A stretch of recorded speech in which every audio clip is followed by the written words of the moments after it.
Welcome. Welcome to Satsang.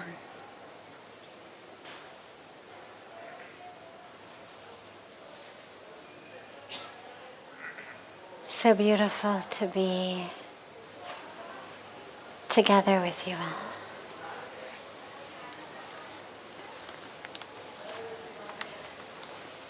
all. We start as usual with a question that's come in advance from the online community, and then we'll open it up to any question that anyone here has.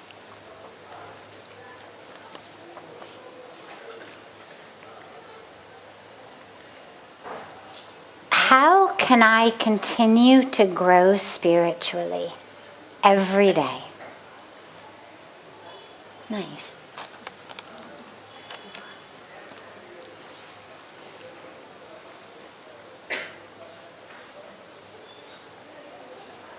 On a personal level, I think of it more as an unfolding.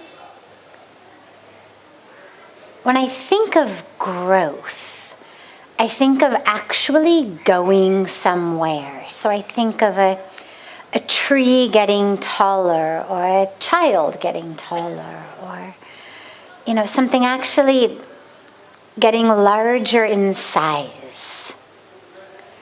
And for me, spiritual growth feels much more like an unfolding, an expansion of space, rather than an expansion of matter. So growth feels like an expansion of matter. I've eaten a lot of food, my stomach has grown. I'm a growing kid, I've eaten good food, I've taken my vitamins, my body has grown in size. Whereas spiritually, for me it feels like the more I grow, the less matter there is, and the more spaciousness there is. So it feels much more like an unfolding than a growth.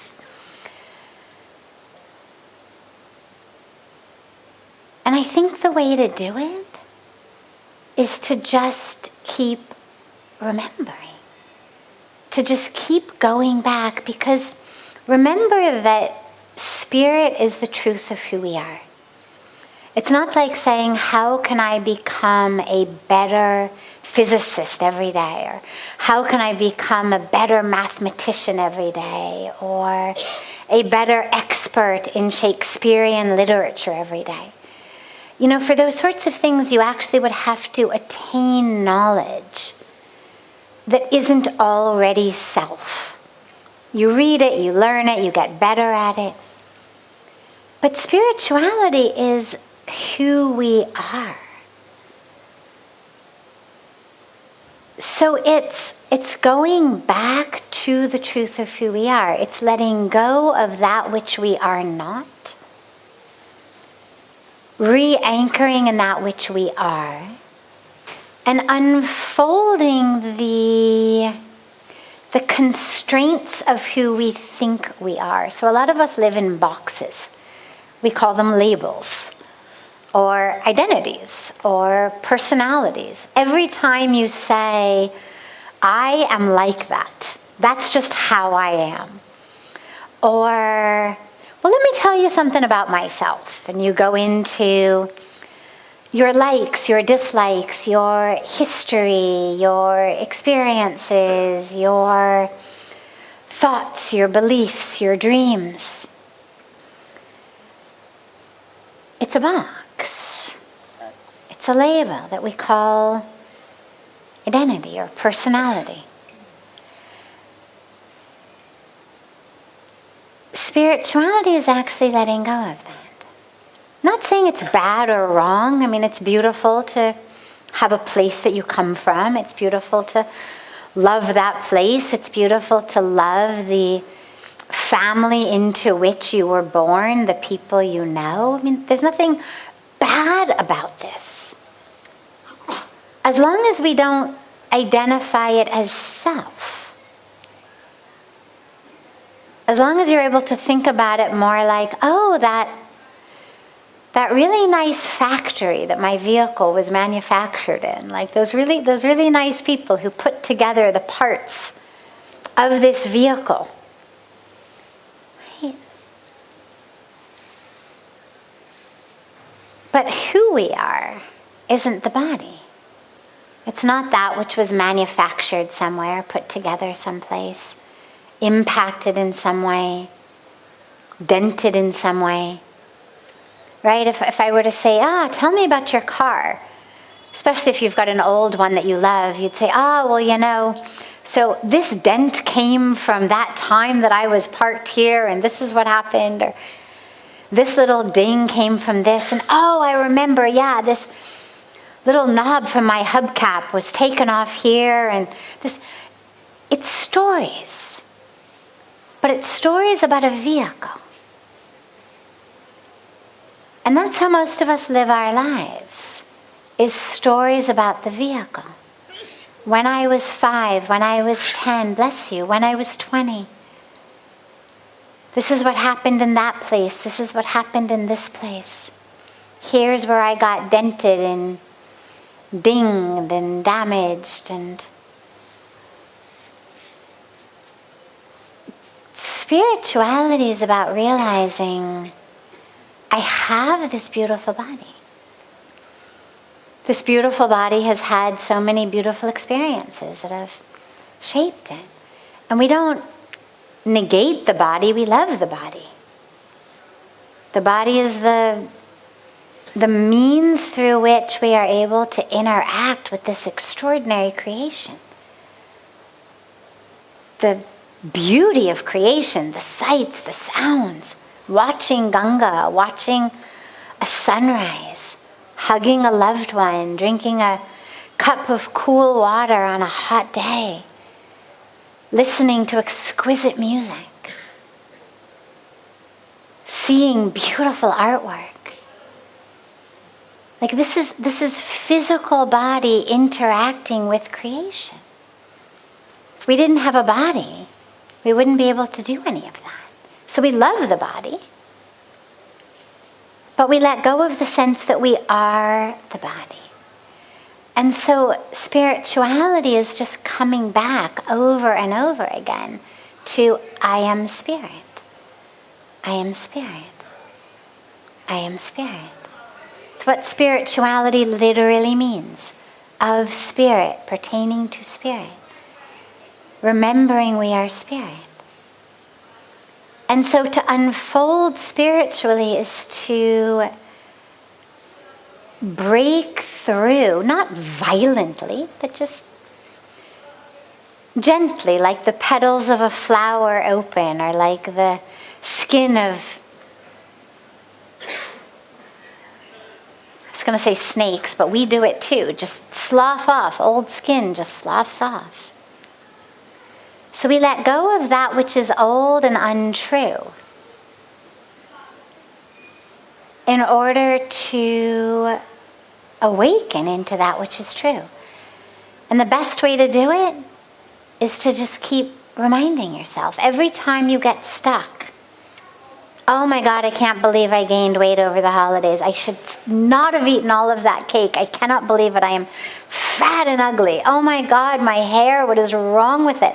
I never should have gone to that salon that she sent me to. Oh, I'll never believe her again.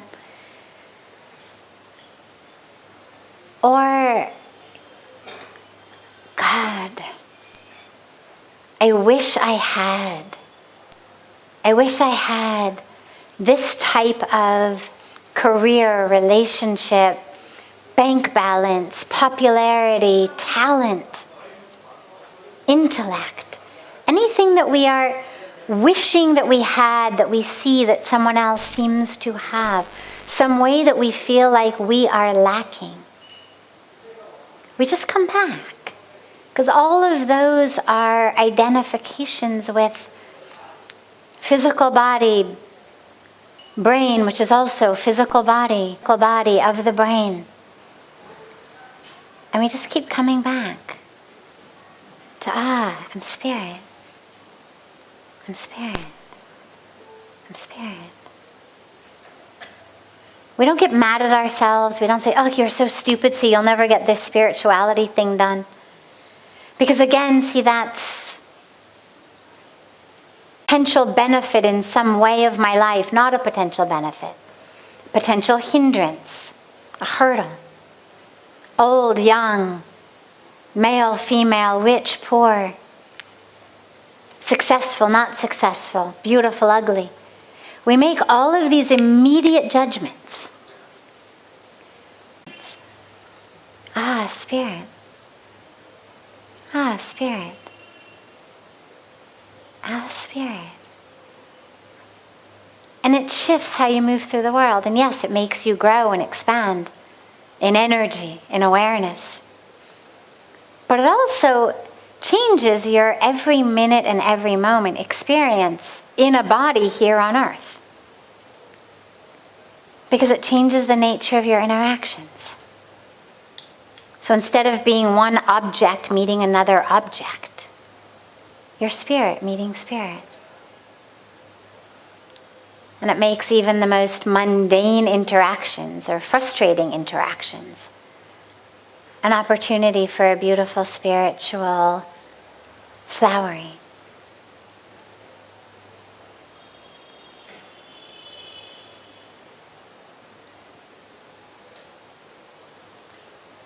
Questions? Any questions anyone here has? Yes.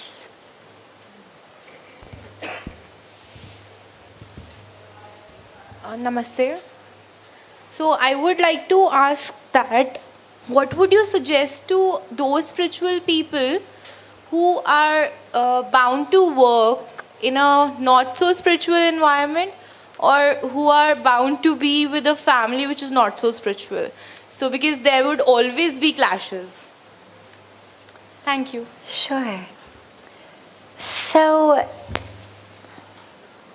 remember that spirituality is remembering that you are a spirit.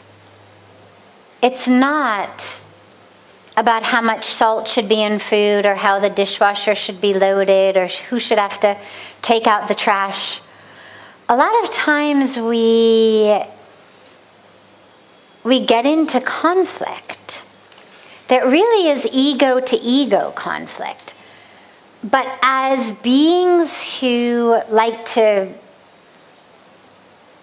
give ourselves spiritual stamps of approval, we'll call things spiritual. We'll sort of co-opt spirituality as though spirit were on my side and not your side. And that we're only having this conflict because I am a spiritual being and you are not. And therefore, you should defer to what I say about how the dishwasher should be loaded, or how we should dress, or how we should eat, or how we should live. Spirituality is I live committed to remembering that I am spirit. Which means committed to remembering that you are spirit. Which means when that person I'm living with is acting out of what I can see is ego, is fear, is confusion, is desire, is ignorance, is different aspects of their karmic package. Well, I'm going to be able to see that with clarity and compassion. And I'm going to look at the spirit in them from the place of spirit in me, instead of allowing their ego to trigger my ego. Otherwise, what happens is we get triggered, and then we lose ourselves. And so the best way to handle it is to just keep going back to your own spiritual practice. Now, there will be times when there are sources of conflict. spirituality never says to jam something down someone else's throat. Spirituality is not about proselytization. It is not about conversion. It is not about convincing others. It's not about winning fights. It's about a way to live. And so you don't have to convince others that you are right. If you're really living a spiritual life, you become like a magnet. You know, one of my favorite metaphors of this is, if you and I are each holding on to opposite ends of a rope, right? Imagine that we're each pulling ends of a rope. Now there's a lot of actual tension in that rope, right? We're each pulling. Now in order to render that rope free of all tension, only one of us has to let go. It's a beautiful, beautiful teaching about tension in the world. We don't actually both have to let go, only one of us does. Which means in conflict between people, it's the same thing. Most of us think, well, 50-50, right? I mean, I'll apologize if you apologize. I'll accept my part, you accept your part. I'll forgive you, you forgive me. And until and unless you do your part, I can't do my part, which means that I can't live in peace. But that isn't true. All I have to do is let go of my end of the rope.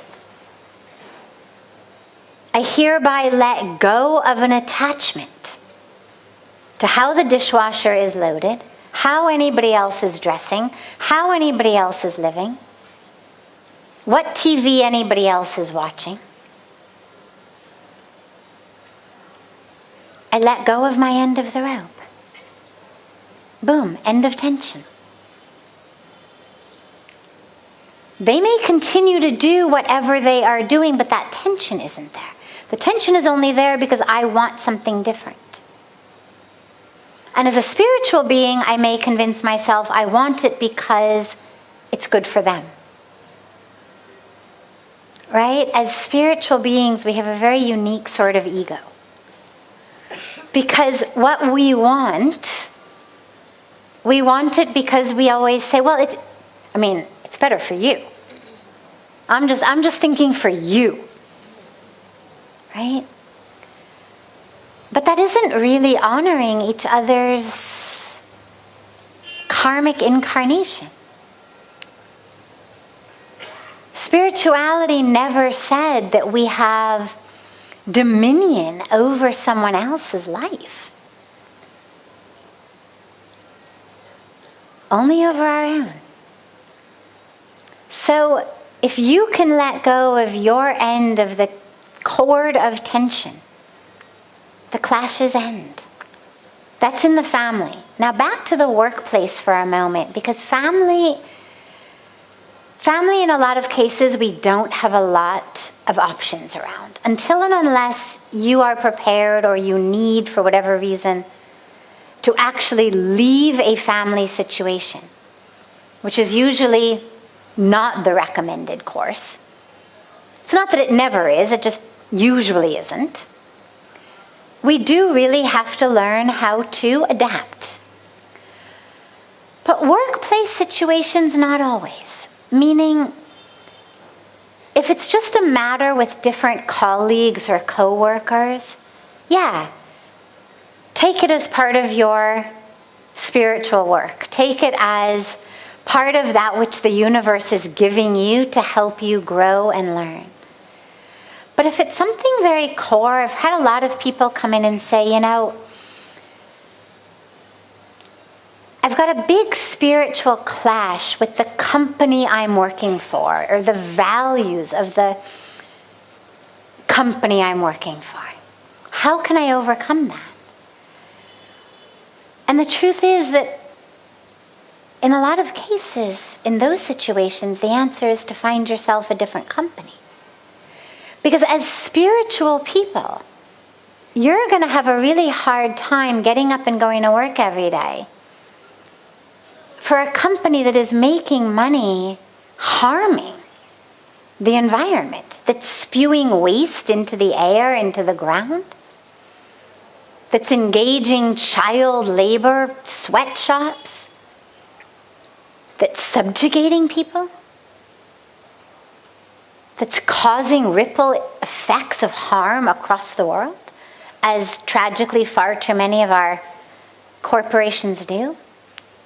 And so in situations like that, it's really about how can I have the courage, the faith in the universe to know that there will be food on my table, even if I stop working for this particular corporation that is wreaking havoc in the world. So those are actually situations in which, as a spiritual being, you need to dive within for the courage to live your truth. To say, I know I may be being paid a lot of money, I've got a lot of perks, I've got a lot of seniority, maybe I'm next in line for senior VP. But at the end of the day, the karmic fruit that's coming my way, based on what is happening through this company, it's not worth it. And so you change. So in the workplace, it depends where the clash is. Interpersonal stuff, take it as sadhana. Values of the actual company you are supporting, issues of violence, of harm,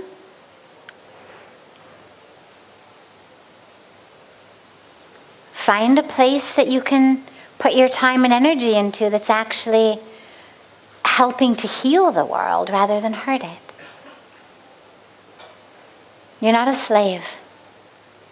A lot of us think we are. We feel like slaves to our place of business, because we've been so terrified into thinking that somehow I won't have money to eat if I don't, punch my time card here. But you will. You will. There's plenty of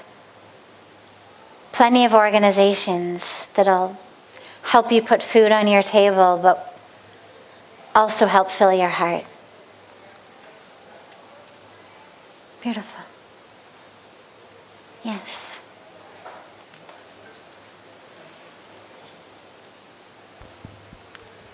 Namaste. I want to ask that in this world there are so many peoples, and each and every people have different definition of success.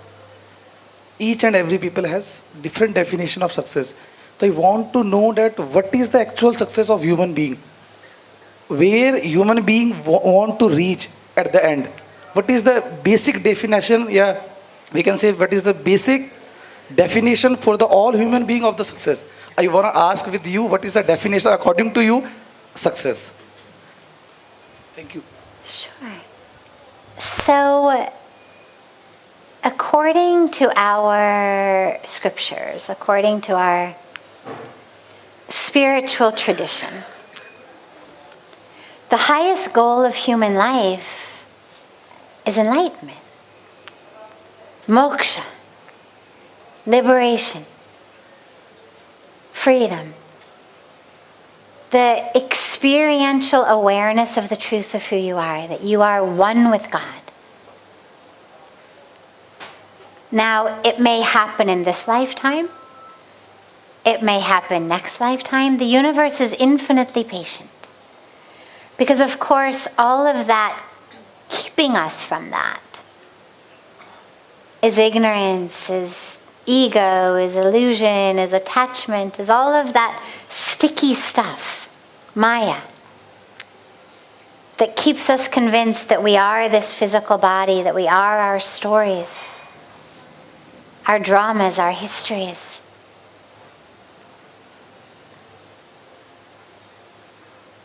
But the ultimate goal, success, is moksha. Now, mistakenly, a lot of people think that moksha is that which you get only after you die. And people will say, when I drop the body, then I will have moksha. But the truth is, it's not the body keeping you from freedom. Nobody is not enlightened because of their elbows or their knees or their any part of the body. There's nothing in the physical body keeping us from being absolutely liberated. It's the mind. And here's the great tragic irony of the cycle of birth and death, of reincarnation, is the mind comes with you. Right? That's the sort of gotcha of the universe, is that people think, well, I'll just live this life in illusion, in desire and lust and greed and all of that. And anyway, once I drop the body, I'll have freedom anyway. And the mind actually travels with you. Man, buddhi, ahankar.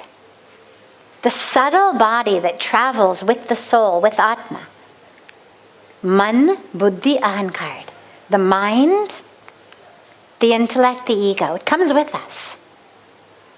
Don't think that when you lose this body and get a new one that you're going to be free of your ego. It comes with you. So you may say, well, I think I'll wait to start my spiritual practice till next life. No problem.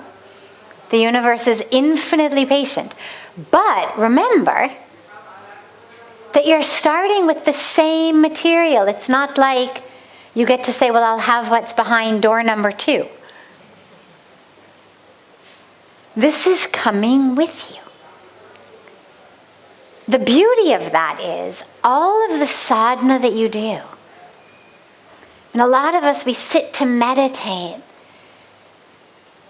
then the mind wanders, right? And we bring it back. The next thing we know, it's in the middle of some violence, or it's in the middle of some sex, or it's in the middle of some food, or it's in the middle of some grudge, or it's in the middle, and then we bring it back. And then we find there's the mind again. And we may get frustrated and say, my God, it's never going to work for me.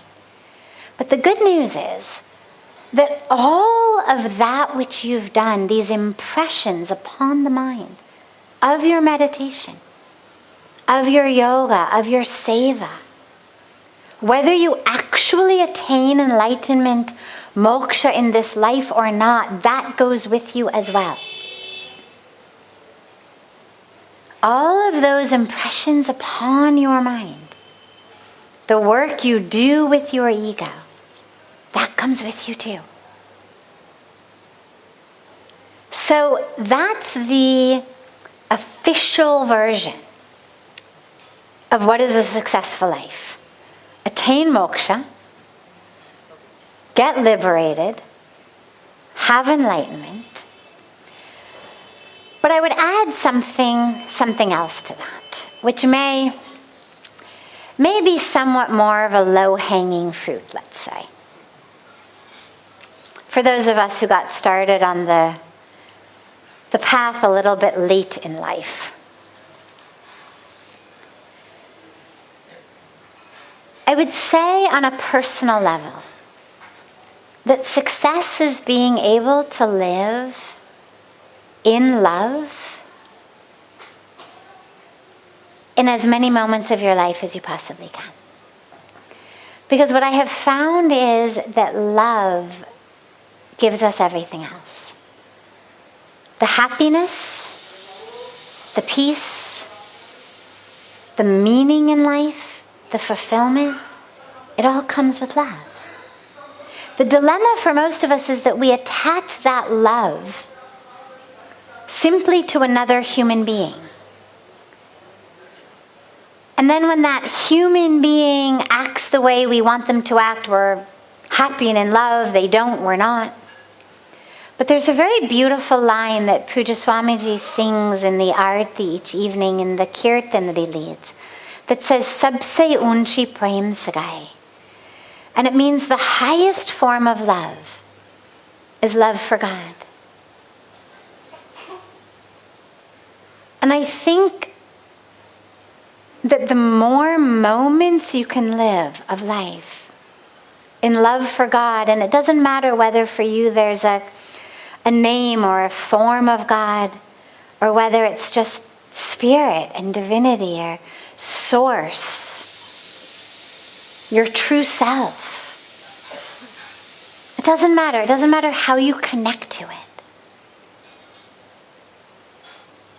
But that ability to live in every moment anchored in love for that moment, for the divine presence of that moment. I think that gives you everything else that we look for. Because what you see is people have a lot of money, they have a lot of success, but they don't actually have happiness. There's a great story of a woman who's home alone one day. And these 3 guys show up on her doorstep. She opens the door and one of them introduces himself and he says, "Hello, my name is Love, and with me are success and wealth. Can we come inside?" She says, "Yes, yes, of course." And they say, "Oh, but wait, is your husband home?" It's traditional India, bear with us. And she says, "No." And they say, "Okay, well then we'll wait outside till your husband comes home. We'll sit in the yard." So the 3 of them sit in the yard, and eventually her husband comes home and she tells him what's happened. And they go to allow the men in, but then Love tells them, forgot to mention, only one of us can enter your house. Discuss amongst yourselves and tell us which of us you want to invite in. So the wife says, "I think we should invite in success. Because if we invite in success, then our son is going to get admitted into that university he's trying to get admitted to. And then he's going to get the best job, and then he will be so happy, and we will all be taken care of." The husband says, "Well, yeah, that's true, but if we invited wealth in, then we'd already be set. It wouldn't matter what university he got into. It wouldn't matter what job he got. And we wouldn't have to wait. We'd have money from right now." She says, "Yeah, you're right." But then their daughter says, "Mom, Dad, respectfully, I would say let's invite Love in. Because no matter whether my brother gets into this university or not, no matter whether we've got money or not, if we have love, then we'll all be happy." So her parents are slightly embarrassed, and they see her wisdom, and they go to the door and they say, "Okay, Love, you can enter the house." So Love stands up and he starts walking toward the doorway. And as he's just crossing the threshold of the doorway, the other 2 follow him. And the woman says, wait, I'm so sorry. But we've chosen Love, and as you said, only one can come in, so we're going to have to not let you in. And Love says, "Mataji, that would have been true if you had chosen success or wealth. They would have had to enter alone. But wherever love goes, success and wealth always follow." So I love that story. And I think it's really true. That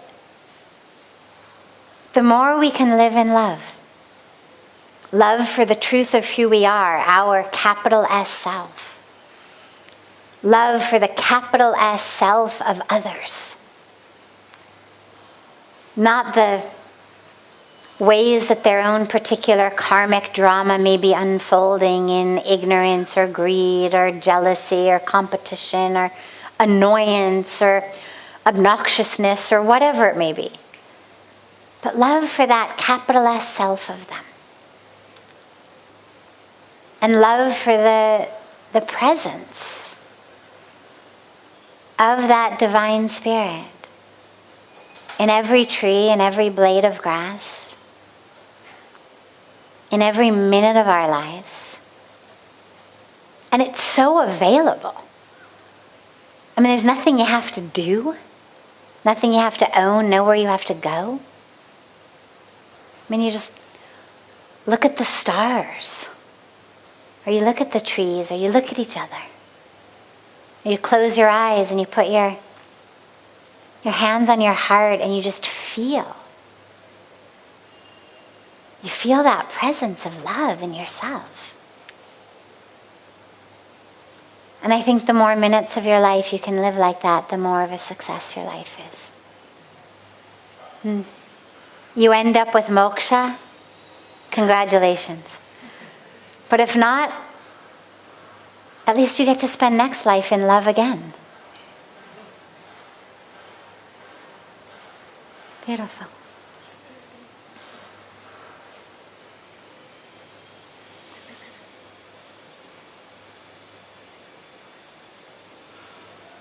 Have a wonderful rest of your evenings. A beautiful, beautiful day to our family joining us online through the gift of technology. And so much love to you all. And I look so forward to seeing you tomorrow. We'll now be having satsang again every evening. And we invite you to join us. I'm assuming that most of you were with us in the Ganga Arti just before this. But if not, we invite you to join us every evening just before satsang for our sacred Ganga Arti.